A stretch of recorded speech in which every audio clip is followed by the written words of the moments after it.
Hi guys, Mo2 here of course, and today we're taking a look at a very special Akizuki game. Now, this is more of a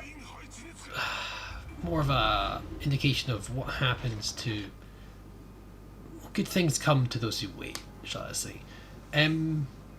Playing to the rulebook, shall I say, like, being careful, being stealthy when you cap, and say you want to open up on somebody but you gotta hold off, playing to the book has its pros and cons, but you can never really truly, you can't really underestimate how good just simple, good, honest play is. Like simple, follow the rule book, do what you're told sort of idea. If you need to get this cap, you need to get the cap. If you need to stay dark, you need to stay dark. Sometimes risking it for the biscuit is not always a smart play. It rarely is actually, but it's only in very, very clutch scenarios where we do that. And this is a prime example of, this whole game actually is a prime example of just playing carefully, playing strategically, and what it can yield you if it works really. If you see the stars will align, you'll notice like, oh yeah, if I played that risky and if I took more chances, took more risks, then you could see what could have happened. It could have been a whole completely different game. But we're gonna see. So first off the bat, Akizuki, my typical play and my recommended play is actually using the torpedo booster at the start of the game. The initial thing for that is you have a long cooldown for your torpedo booster. Having 2 torpedoes on screening torps is pretty darn good. Again, if you're entering a cap, a lot more torpedoes means a lot more chance. This is where the temptation is. Do we shoot the Bismarck? Probably really want to shoot the Bismarck, but we gotta hold off, we gotta wait, and we gotta get our cap on. Now, those torpedoes didn't have any luck, no.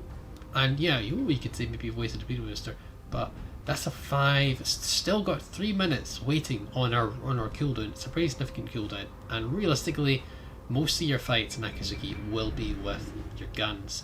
So the initial torp salvo is good for screening. Any destroyers that came in there, you could have had to re-maneuver, they kind of readjust, they could have been scared, it could have got them flustered, it could have even killed them, or it could have just hit them and killed. It could have hit the Bismarck, and that one flood can be pretty darn essential because that's a force damage control. Anyway, we've now successfully captured this point here. If you guys didn't know, the eagle viewers of yourself, we have a mains medieval here behind us here, who's kind of covering this flank on his own with me just supporting him as much as I can. And it's an interesting situation here. I really want to pop in this Bismarck, but if I smoke up, I'm not spotting for my team here. All this information is not for our team. This Bismarck, I'm not sure what he's up to. It looks like he's stationary, it looks like he's moving forward, maybe backwards slightly. I think he is stationary, but I've not really got anything else at torp, so I'm thinking, what should I do? AP on his broadside, so tempting to shoot. The temptation is there, but I gotta hold off. And I gotta wait for the right time.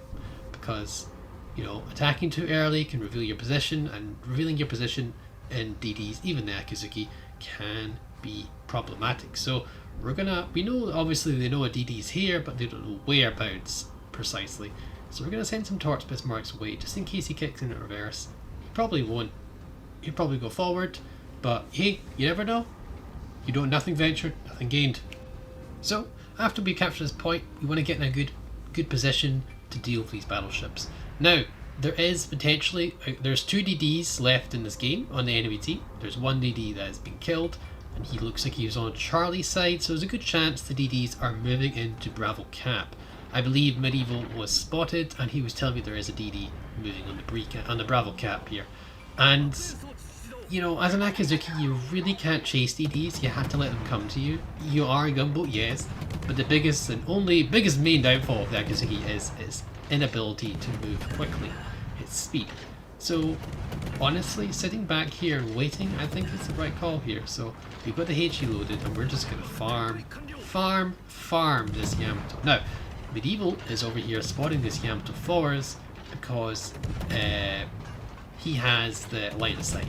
So we're over here, we've got a smoke screen set up here, and we'd be careful, just be able to bail and disengage. Now, I think the Yamato has enough, Medieval's turned in towards our smoke screen, so unless the Yamato fires, which he does, we can't see him, but again, considering the frequency and rate of fire of the Akizuki, you definitely want to just keep shooting and guesstimating where you're shooting, because you'll get a lot more than you think. That one fire could do a lot more damage, especially in a high health legendary battleship such as the Yamato. That's 2 fires, by the way. Can we get a third one?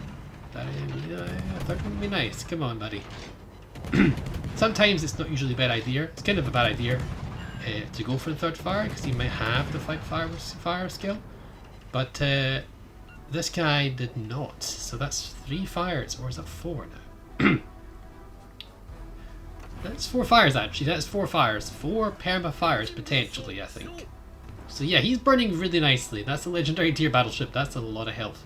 Now, should we be shooting now? Probably could, but let's not. Because as far as the enemy team knows, on a minimap, nothing's happened. I've not been spotted yet. If they looked at the minimap, they saw the smoke screen and they saw that's going on. Yeah, they'd notice it. But not everyone's going to check the minimap for smoke screens. Not always the case. It's a rare thing. So far, this game, we've not been spotted the entire game.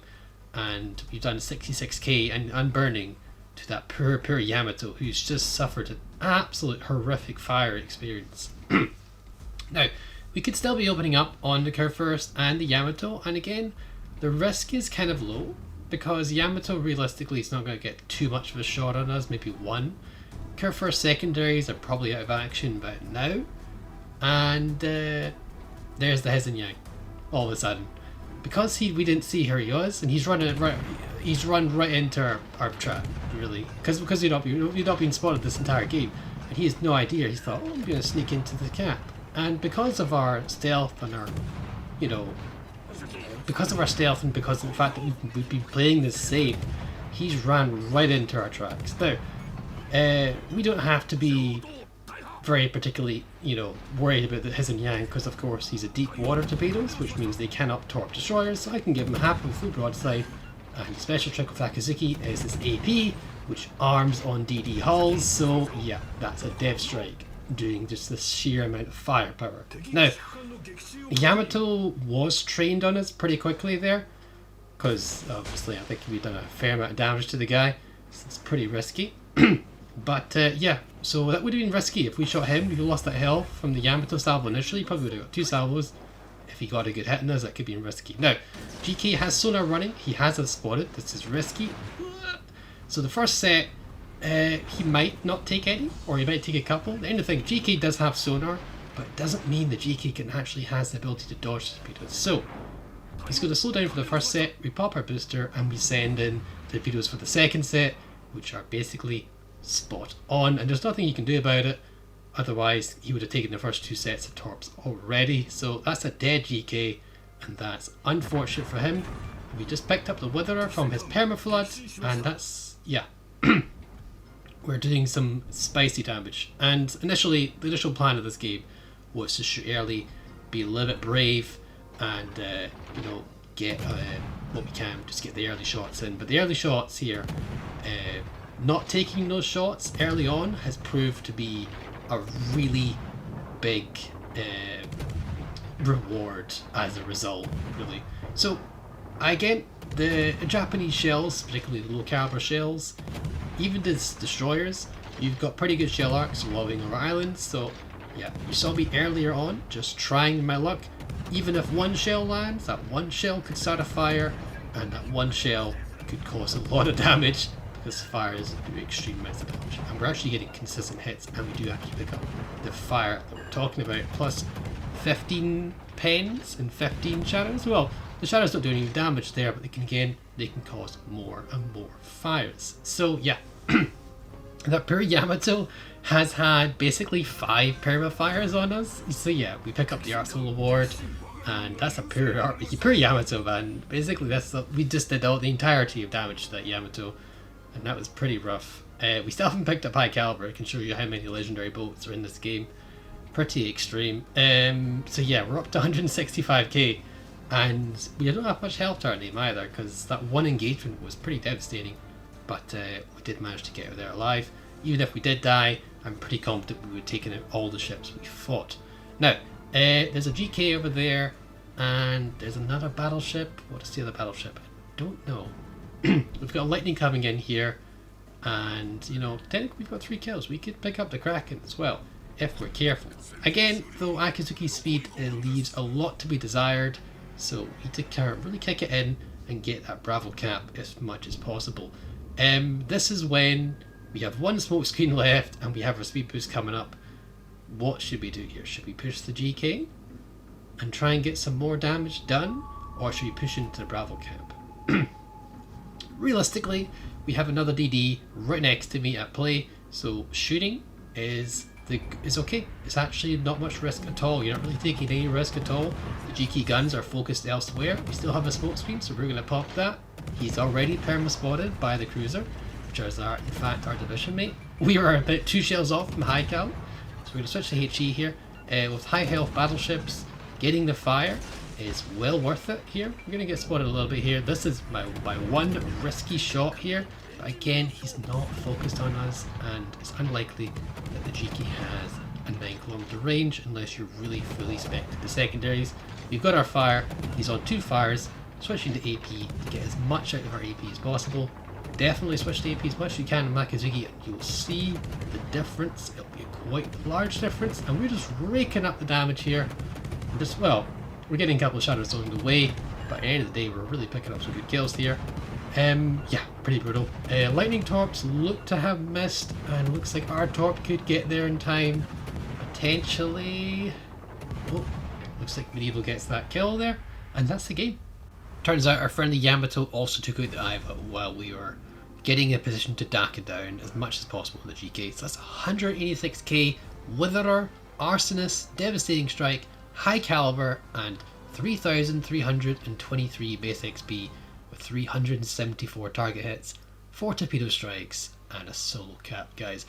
Hope this helps you understand that patience can be the key to victory here. And yeah, have a lovely day, guys, and I'll catch you on the flip side. Bye for now.